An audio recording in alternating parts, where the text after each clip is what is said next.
Hey, welcome to Husker247. This is Brian Christopherson. On the other end is Michael Bruntz. It was day one of spring ball, and Matt Rhule and four players spoke to the media. Um, Kind of felt like those first day of school vibes, Bruntz. I wish I would have got a photo of you with your backpack out on your front porch before you headed over, but I'm sorry I didn't get that done. Yeah, no, it was kind of Matt Rhule had kind of that bouncy excitement of the first day. It Yeah. was like syllabus day. You don't have the full class, but you get a little taste of it. It was a newsy day. We Mm. learned we got some roster news. We got some position change news. We talked to Heinrich Harburg, one of the first out of the chute, the interview shoot. He got the one of the lower numbers, I guess, in the Royal Rumble draw. So where do we start? What do you want to go with? We can start with Harburg. I mean, he was one of the four they brought out there, and I also think he's a good example of like maybe he can take off at quarterback, but he's open to other things. It sounds like too.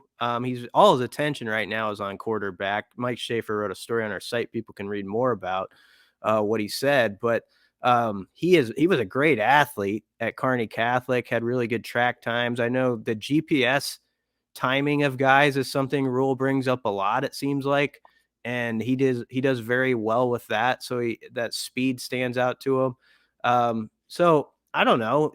Guys like him who are great athletes, they should be excited. I think about this coaching staff because they've sort of got a history of we can find something for you. Let's keep knocking away at this and see what's out there. And Harburg seems kind of rejuvenated. Yeah, no, he's and Rule said that this was the best quarterback room that he's had at any of his other stops, which I don't that doesn't strike me as just coach speak. I don't think he would have said it if he didn't believe it. But Harburg's interesting because is he a tight end? Is he an edge rusher? He's kind of an athletic freak, but for whatever reason to this point, it hasn't clicked at quarterback. I was surprised that he's thought about it. He admitted he's thought about it, and they said, okay, well, what position would it be? Tight end, edge rusher, all the above? And he basically said, yes, like he's willing to do what he can to get on the field. So that's something to watch, especially given the staff's history. The fact that Matt Rhule himself today said that there's going to be some days where guys are going to be practicing on both offense and defense as they kind of figure out where Yeah. guys fit. So, I'm not saying that Heinrich Harburg is going to be, taking reps at quarterback and then rushing the quarterback in the next 7-on-7 period or, having to defend passes. But that was notable to me that he was out there and it's obviously something he's thought about. Yeah. The other thing, another player who was up there was Gabe Irvin. And, Gabe has had a great offseason, according to Matt Rhule. And I think sometimes we get lost on this a little bit. Gabe was such a quick study his first year on campus. I mean, he was the flavor of that first fall camp. Remember, like when he was up there and it was like he's gonna start like his opening week as a first year player and all that. Played at obviously that loaded Buford program in Georgia, where he came from. And so I mean, it's really just injuries that has sort of gotten in the way of him. But when you hear, like, I remember EJ Barthel was talking about seeing him the first time and just like, man, that's a dude. Like, and he does have that presence about him. And Rule talked about he could be a pretty useful like power back, a guy who can get those tough yards for you. And obviously AJ Allen's another who's going to throw his hat in the ring. But when you combine that Brunts with the news, sort of the news of the day, I guess, that Anthony Grant is right now suspended and has to work his way back into the good graces of the staff by meeting some standards.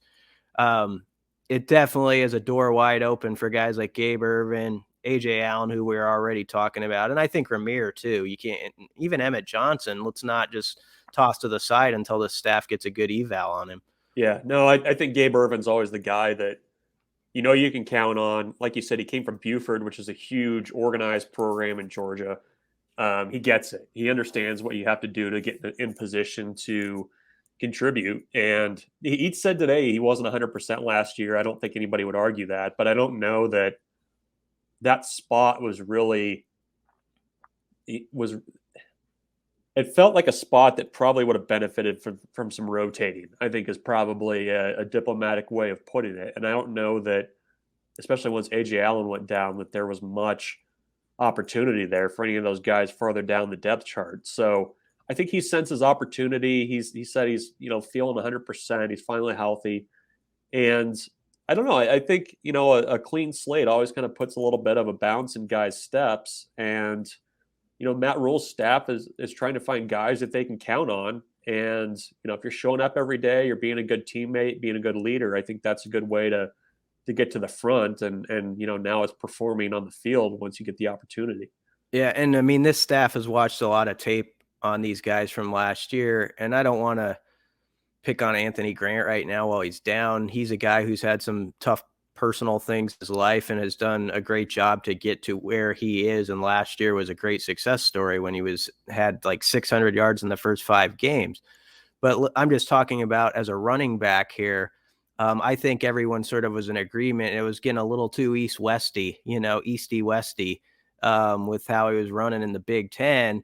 And you think about how Rhule was talking today and kind of pumping up Irvin as, pounding it out, and maybe A.J. Allen's that type of guy. He knows what league he's walking into. And the more and more I used to get caught up when I would hear talk of like a guy, Bruns, who could hit the home run, like this guy, like Greg Bell, remember, was like, he can take it 60 yards. And I can appreciate that.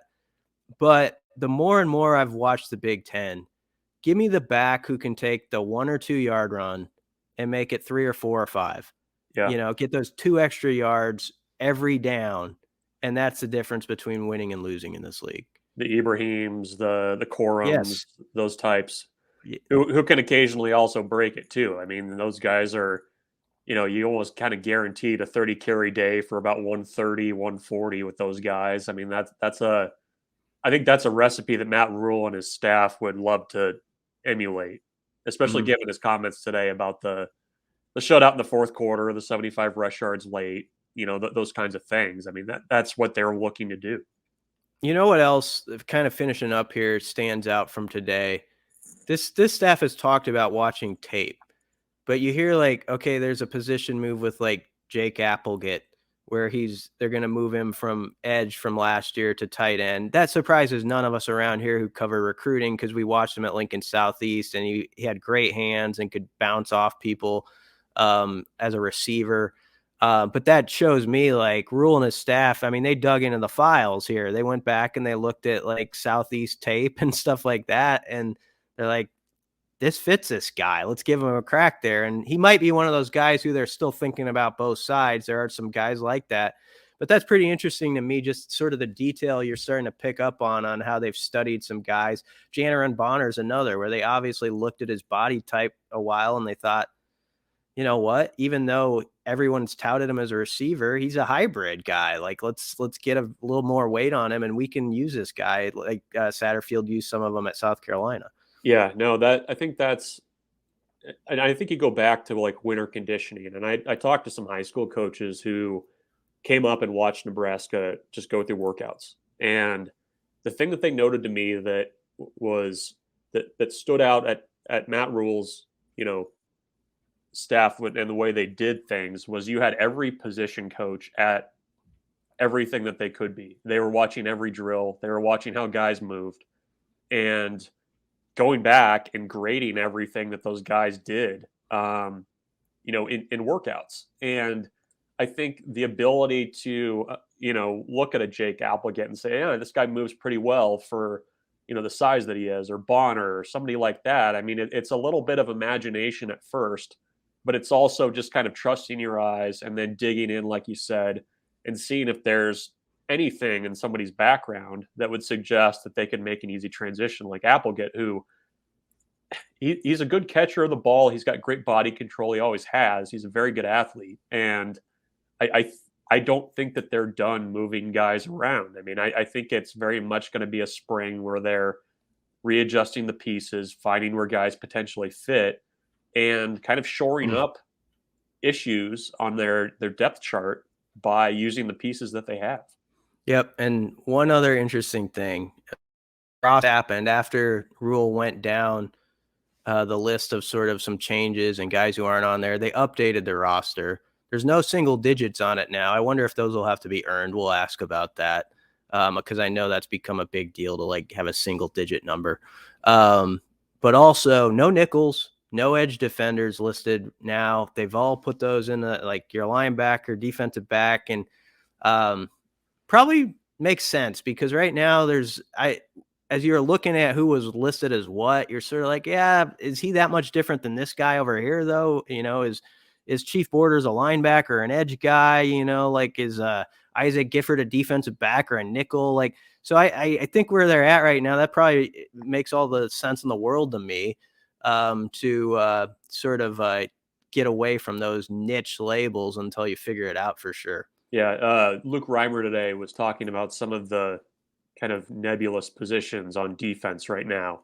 Yeah. And Sherman and Borders, the two transfers from the SEC, asked him, okay, are they with you with the inside guys? Are they outside? And he's like, well, they're kind of inside, kind of outside. It depends on the reps. And I think that's kind of where they're at with the defense right now, is just kind of getting up to speed on things and trying to make things work together.